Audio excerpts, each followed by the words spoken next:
이번에는 고려시대에 있어서의 그 법의식, 법 감정에 대해서 한번 살펴보기로 하겠습니다.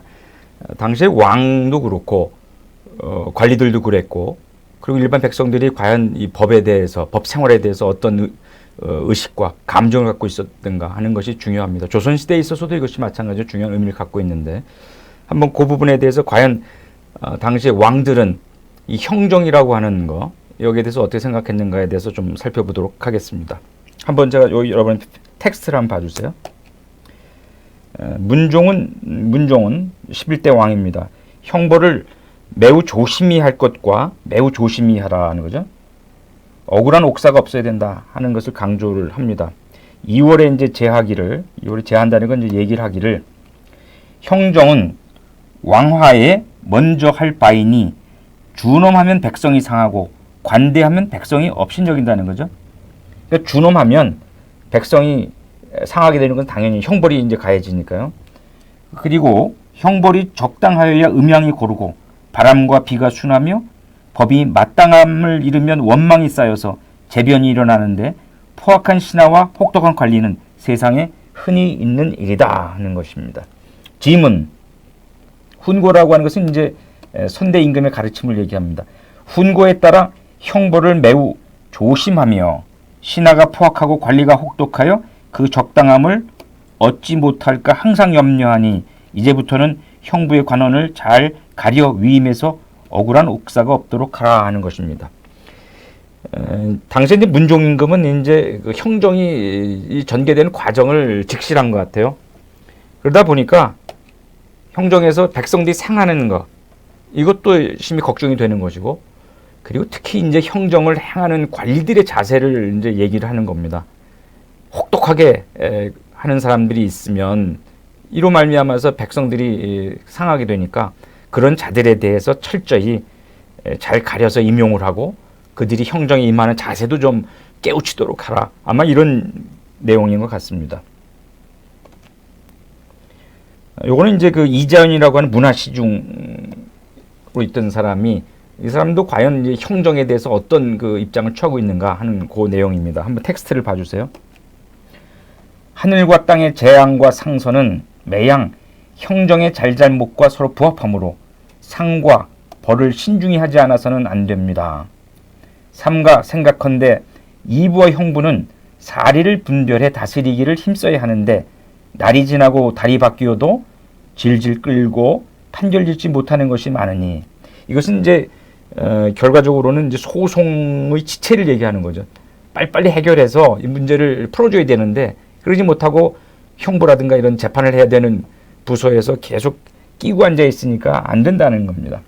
이 형 두 부의 관리에게 사리를 정밀히 살피게 하고 그 관리가 근면한지 태만한지를 조사하여 포창하거나 깎아내리면 성상께서 정사에 부지런하고 형벌할 때에 불쌍히 여기시는 뜻에 맞추어 하늘과 땅의 아름다운 상서를 이룩할 것입니다 라고 간언을 합니다. 이 얘기가 주는 의미는 이 왕에게 이제 진언을 하는 거죠.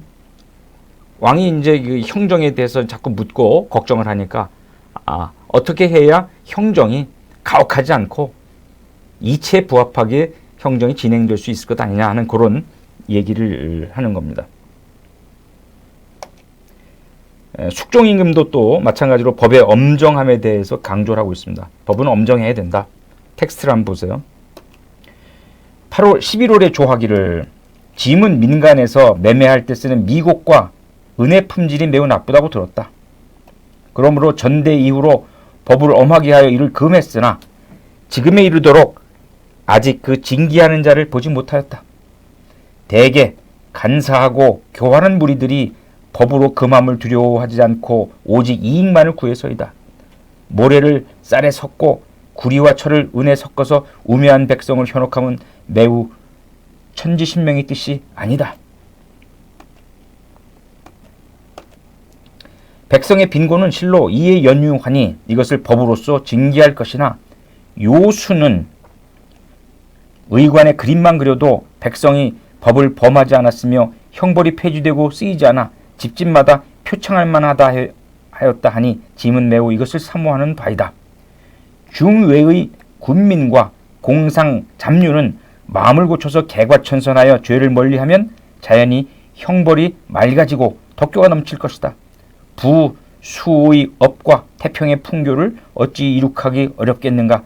만약 이 뜻을 모르고 고의로 어기고 범하는 자가 있으면 반드시 벌하고 용서하지 않으리라. 이 부분을 우리가 주목할 필요가 있습니다.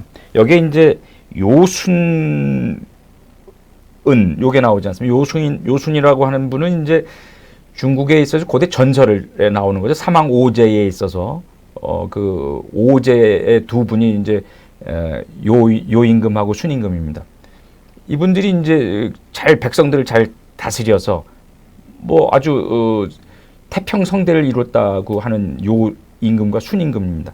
이들이 의관에 그림만 그려도 백성의 법을 범하지 않았으며 라고 하는 거. 형벌이 폐지되고 쓰이지 않아 집집마다 표창할 만하였다 하니 형벌이 폐지돼서 쓰이지 않았다는 거죠. 그 정도로 사회가 깨끗하고 혼탁함이 없었다라고 하는 겁니다. 그거를 이제 이 임금은 본받자 하는 그런 얘기죠. 그래서 그런 것도 있지만 법을 어기고 법을 우수히 여기고 자기 이익만 취하는 자에 대해서는 엄정한 법의 심판하겠다 하는 그런 그 입장을 밝히고 있는 겁니다. 여기 보면 지금 또 공민왕도 형정 관련해서 관리들의 형정에 임하는 자세에 대해 강조를 하고 있습니다. 이것도 한번 텍스트를 한번 볼까요? 12월에 왕이 이르기를, 이건 이제 공민왕이 이제 얘기를 하는 겁니다. 사람의 목숨이란 지극히 중한 것이라 한번 끊기면 다시 이어질 수 없는 것이다. 듣건대 옥관들이 형벌을 자세히 살피지 않아 원통하게 죽은 이가 많다 하니 지금부터 형벌을 그릇되게 처리한 자가 있으면 도평 의사사와 어사대에 아뢰어 규명하여 다스리도록 하라. 그러니까 이제 이 부분은 공민왕이 이제 형정에 임하는 관리들의 자세에 대해서 이제 이르는 겁니다. 원통하게 죽은 이가 많다. 그러니까 형정이 잘못됐다는 거죠. 그 잘못은 누구에게 있냐? 관리들에게 있다. 관리. 형정에 임하는 관리들의 자세가 어떠해야 되는가 하는 것을 이제 얘기를 하는 겁니다. 그래서 여기 이제 텍스트를 보시면 이러한 내용에 비춰볼 당시 왕이나 신료들은 무엇을 중요시했느냐? 일단 형정의 중요성을 인식을 한 겁니다. 그리고 형정에 임하는 관리의 자세, 오늘날도 이게 필요하죠. 재판을 하는 법관들의 자세, 수사를 하는 자들의 자세, 그리고 백성들이 억울한 옥사로 인해 원통한 일을 당하는 일이 없도록 힘쓰고, 이것도 중요한 의미를 갖지 않습니까? 원통하게 옥사에 갇혀가지고 한탄하고 이런 일이 없도록 해라는 겁니다. 그리고 그러한 것도 있지만 또 법의 엄정함이 또 있어야 되지 않겠어요? 그래서 법의 엄정함을 보이기 위해서 왕과 관리들이 무척이나 고민했다. 그런 우리 흔적을 찾아볼 수가 있습니다. 근데 문제는 고려 말기에는 이제 이 전민, 땅과 관련된 소송이죠. 그리고 노비와 관련된 소송이 이제 폭주하게 됩니다. 그러다 보니까 이게 사회적인 어떤 그 불만, 세력을 낳게 하는 어떤 그런 시대가 된 거예요. 그 당시에는.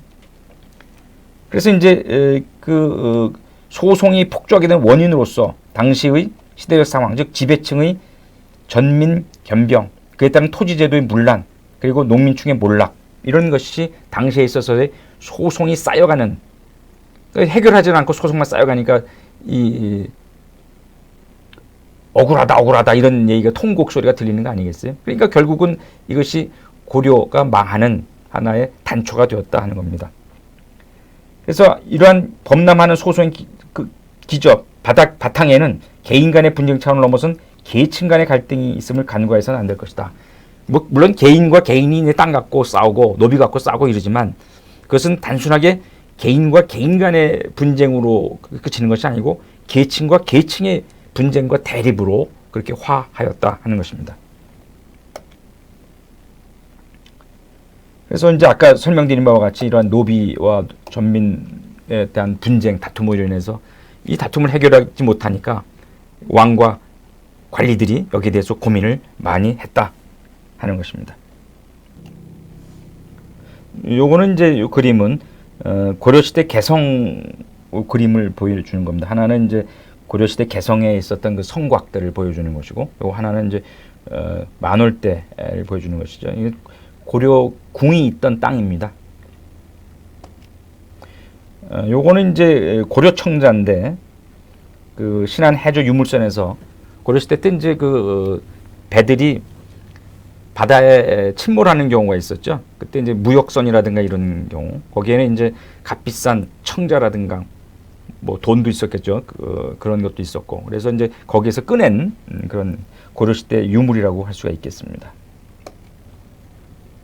이어서 이제 법제도와 관련된 겁니다. 여기를 한번 보시죠. 법률은 형벌의 판례이다. 법률이 밝으면 형벌에 지나침이 없고, 텍스트를 한번 봐주세요.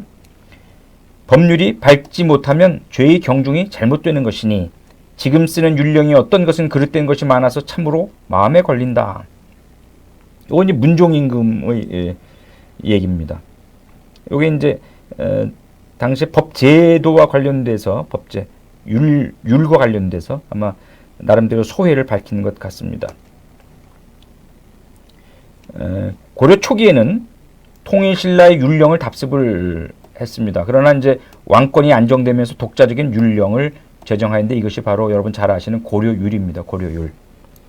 고려율은 고려 초기에 만들어진 현존하는 우리나라 최고의 법입니다. 총 502개조로 구성된 당률 중에서 고려 실정에 맞는 71개조를 추려서 만들었다는 겁니다. 그러니까 고려율은 71개 조문으로 이루어졌다는 겁니다. 이 고려율이 이제 고려시대에 있어서의 대표적인 법률입니다. 여기에 이제 고려율을 보완하는 보조 법률이라든가 관습법이라든가 이런 것이 이제 추가가 돼서 고려시대를 지탱하는 어떤 그 법제의 근간이 된다 하는 얘기입니다. 고려율이 갖는 역사적 의미는 고대법인 신라율과 조선의 율을 잇는 교량적 위치에 있다는 것이죠. 그래서 우리에 있어서의 고대법과 중세법을 연결해주는 가교육 역할을 했다라고 이해하시면 되겠습니다. 고려율이라고 하는 것은 단순히 당에서의 법률이죠. 당률 소위를 모방한 것이 아니라 이후 송해 법령인 형통, 칙령 격식도 부분적으로 계수했고, 뒤에는 원나라의 조격이라고 하는 것이 다 송나라, 원나라의 법률입니다. 참고하거나 적용하였던 것으로 보인다. 그러나 고려율은 나름대로 우리 실정에 맞는 그러한 내용들을 뽑아서 71개조를 뽑아서 운영했던 것이기 때문에 독자적인 어떤 독자성 갖는 내용이라고 볼 수가 있겠습니다. 여기 보시게 되면 다음의 내용, 즉 성종 때에 텍스트를 한번 보세요. 도망한 노비를 숨겨 취한 자는 율문에 의해 처벌한다. 율문에 의해 처벌한다. 그러니까 도망한 노비를 숨겨서 취한 자는 율문에 의해 처벌한다. 이거는 이제 나름대로 독자적인 고려시대 때의 법이었다 하는 거죠. 그런 내용을 볼 수 있다는 거죠. 또한 삼면형, 여기는 이제 삼면이라고 하는 것은 이제 주인의 얼굴이나 볼에다가 문신을 새기는 거예요. 요런 삼면형 같은 경우에 있어서는 이것은 당시에 있어서 독자적인 율령의 존재를 말해주는 하나의 단초가 아니겠느냐 하는 얘기입니다.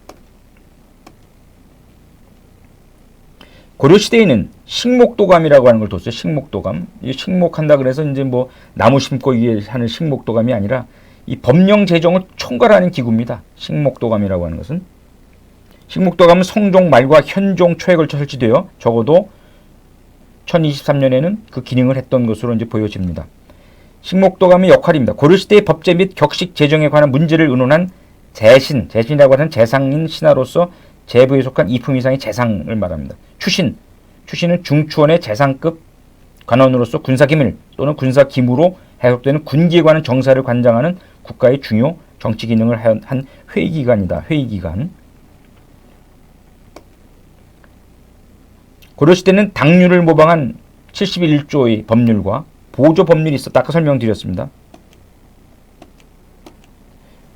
그리고 이제 일상생활 관계되는 관습법을 중심으로 자치 질서를 인정하였다. 아까 기본적인 법으로서는 아까 말씀드렸던 고려율 71개조 플러스 보조적인 법률 역할에 또 다른 또 있었고, 그러나 일반 생활에 있어서는 관습법이 상당히 중요한 역할을 했다는 겁니다. 또한 지방관의 사법권이 이제 컸다는 지방관. 중요 사건 이외에는 재량권을 행사할 수 있었다 하는 겁니다. 법률 외에 관습법도 실생활에서 굉장히 큰 영향을 미쳤죠. 법규범으로서. 그 대표적인 관습법이 바로 훈요 10조입니다. 훈요 10조는 고려 태조 왕건이 자손들에게 이렇게 해라. 자기 나름대로 직무를 하는 데 있어서 가이드라인을 제시를 한 겁니다. 훈요 10조. 그것이 하나의 관습법의 형태로서 고려에 있어서 하나의 법적인 의미를 가졌다 하는 그런 얘기입니다. 고려 태조 왕건이 자손들을 훈계하기 위해서 942년에 몸소 지은 10가지 유훈을 말합니다. 고려시대 최초의 관습법이다 이렇게 보는 거죠. 후세에 평가를 하기를 훈요 10조는 고려 최초의 관습법이었다 이렇게 평가를 한 겁니다. 훈요 10조는 실생활에서 왕실을 비롯해 일반인들의 생활규범 내지 행위규범으로서 주요 생활지침으로서의 기능을 한 것이었다.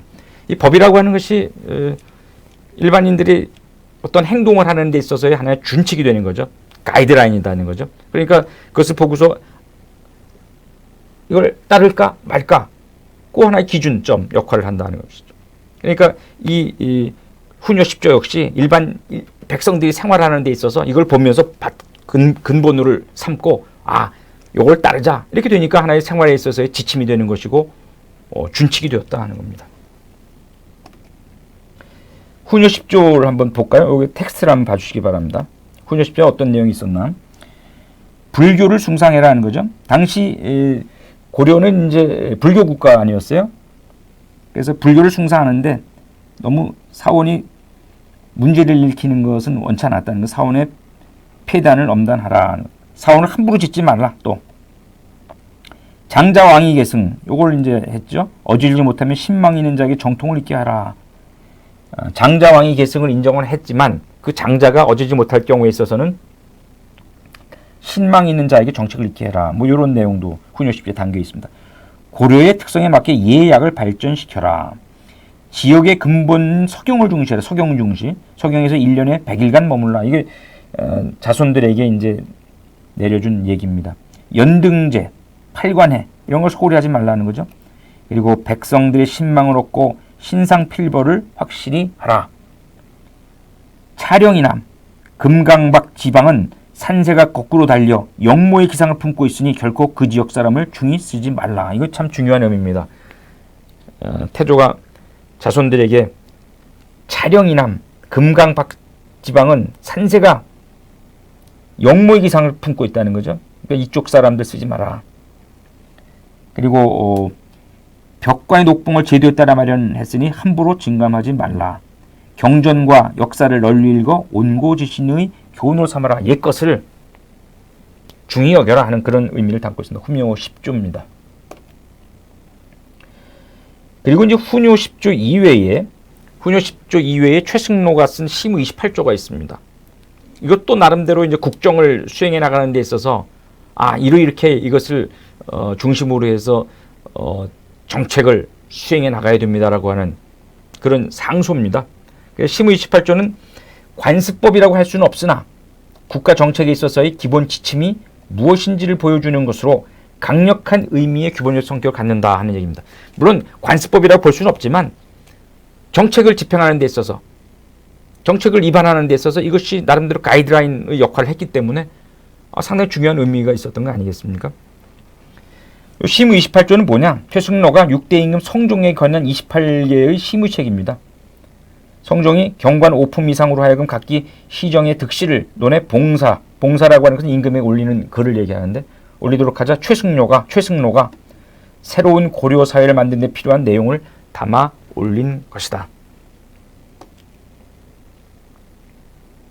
여기 보면 태조의 정치를 이상으로 하고 광종의 왕권 광책을 반성하여 유교 사상이 중심이 되는 그리고 임금이 백성을 위한 정치를 해야 하고 아울러 스스로 모범을 보여야 한다는 내용이 담겨가 있습니다. 태조의 정치를 이상으로 했다는 거죠. 현재 전해져 오는 조문은 22개 조문이며 그 내용을 주제별로 살펴보면 텍스트를 봐주시기 바랍니다. 국방, 불교의 폐단, 사회문제, 왕실 관련된 것, 중국 관련된 것, 이런 왕실에 있어서 어떻게 해야 되고 중국에 대해서는 어떤 입장을 취해야 되고 또 신앙 관련돼서는 어떻게 입장을 취하는가 이런 것들을 이제 담고 있습니다. 요 한번 최승로가 올린 시무 28조 이렇게 해서 쭉 있으니까 한번 요거는 여러분들 텍스트를 통해서 한번 쭉 봐주시기 바랍니다.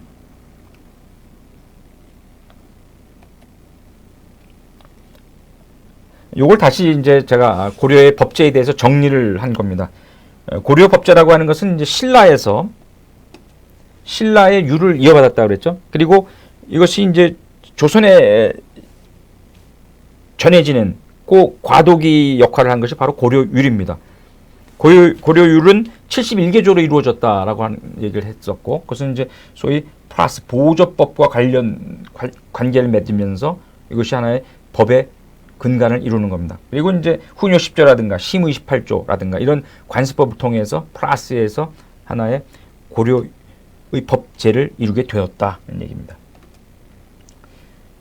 요거는 이제 그 고려의 수도가 개성에 있었기 때문에 지금 우리 대한민국에는 고려 시대의 유물이 그렇게 많이 남아 있지 않습니다. 유적지도 그렇고. 그런데 요 관촉사, 요 논산에 소재한 요런 관촉사라든가 여기에는 또 이제 고려 시대 그 유물들이 좀 있었던 모양입니다. 요 관촉사가 고려 시대 우리 대한민국에 있어서 아주 의미 있는 그런 유적이라고 할 수가 있겠습니다. 이건 관촉사에는 은진미륵입니다. 은진미륵 여기 한번 일상 한번 보시기 바랍니다. 제5강 정리와 퀴즈입니다. 첫 번째, 고려시대의 법을 무엇이라 불렀나? 고려시대 때는 기본법으로서 요게 존재했었죠. 71개 조, 그리고 플러스 보조법이 있었고, 그리고 관습법이 있었다. 그게 이제 그 법제도의 특징이라고 볼 수 있겠습니다. 그 71개 조를 담은 그 유를 뭐라고 불렸을까요? 두 번째, 고려 태조 왕건이 유운으로 남긴 관습법은 태조 왕건이 자손들에게 이렇게 실천해라. 유운으로서 남긴 것이 있죠. 그래서 뭐 어느 지방 사람은 등용하지 말고 불교 뭐 이런 것도 하고 이렇게 해서 남긴 유훈이 있습니다. 이것이 고려 시대에 있어서의 최초의 관습법이라고 이제 불려지는데 상당히 중요한 그 의미를 가졌었던 것 같아요. 정책을 입안하는 데 있어서. 왜냐하면 이걸 그 태조가 남기고 갔으니까 이걸 받들어야 되지 않겠어요? 그러다 보니까 이제 이것이 하나의 가이드라인을 제시한다는 정책 결정하는 데 있어서 입안하는 데 있어서 굉장히 중요한 내용을 갖고 있습니다. 세 번째, 고려시대 재판 업무를 관장했던 기구. 재판 업무를 어디서 했을까요? 민사재판도 그렇고 형사재판도 뭐 그런 구별은 없었습니다만 그런 재판을 했던 기구 이름이 뭡니까? 그걸 한번 살펴보시기 바랍니다. 고려시대에도 통일법전이 있었다? 조선시대 때는 이제 통일법전이 있었죠. 경국대전, 뭐 속대전, 대전통폐, 대전해통 뭐 이런 것이 있었는데 고려시대에는 과연 전체적인 이호, 예병, 형공 뭐 이런 걸 전체적으로 포괄할 수 있는 통일법전이 있었을까요? 다섯 번째, 고려시대 왕이 직접 내린 법은? 왕이 직접 내렸어요. 뭐 이렇게 해서 말로써 이제 내리는 거죠. 임금이 뭐 하기를 몇 가지가 있어요. 그것은 이제 임금이 내린 그 명이 왕법이 되는 거죠. 왕이 내린 법이니까. 그게 바로 법이 되는 거죠. 여섯 번째, 율령격식이란 뭐냐? 율령격식. 이건 각각의 나름대로의 어떤 그 법은 법인데 서로 그 내용을 달리하는 법을 얘기합니다. 그렇죠? 율이라고 하는 것이 있고 또 이 령이라고 하는 것이 있고 격이라고 하는 것이 있고 식이라고 하는 것이 있고 이건 서로 각각 다른 그러한 어떤 그 법의 내용을 담은 것입니다. 율령격식. 한번 여러분 그 찾아보시기 바랍니다.